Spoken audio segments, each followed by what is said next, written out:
यानंतर बातमी शिर्डीतल्या शिर्डी नगर परिषदेमध्ये अपक्ष उमेदवार बिनविरोध निवडून आलेला आहे। अपक्ष उमेदवारासाठी भाजपच्या उमेदवारानं माघार घेतली आहे। फडणवीसांच्या शिष्टाईनं भाजप उमेदवारानं माघार घेतल्याची माहिती मिळते।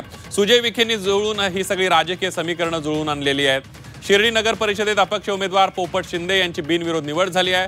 अपक्ष उमेदवारासाठी चक्क भाजपच्या उमेदवारांनी निवडणुकीतून माघार घेतली आहे। शिर्डीमध्ये प्रभाग क्रमांक 8 मधील भाजपच्या उमेदवार मनीषा शिवाजी गोंदकर यांनी मुख्यमंत्री देवेंद्र फडणवीस यांच्या शिष्टाईमुळे अर्ज माघार घेतलाय।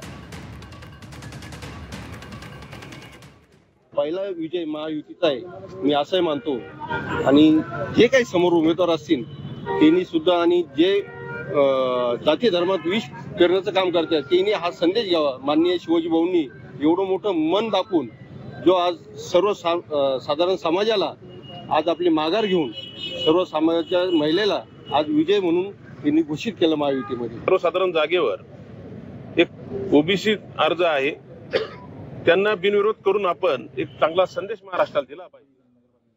तो एक भारतीय जनता पार्टी एक सामान्य कार्यकर्ता म्हणून माननीय नामदार विखे पाटील साहेब, डॉक्टर सुजय विखे पाटील साहेब आणि माननीय फडणवीस साहेबांचा आदेश आम्ही तो मान्य केला आणि आज सर्वसाधारण जागेवर एक ओबीसी महिलेला या ठिकाणी नगरसेवक पदाची संधी या ठिकाणी पक्ष म्हणून आम्ही घेतली।